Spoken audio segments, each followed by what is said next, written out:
So I'm here at Myrtle Beach. It's just gone 12:15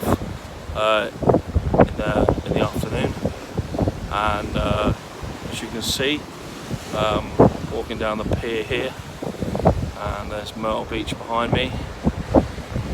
It's a bit windy out here today, but it's a great day, lovely blue skies. It's about probably 70 degrees, something like that. So I'm about halfway to Wilmington now. Beautiful views. Obviously not missing the UK in any way.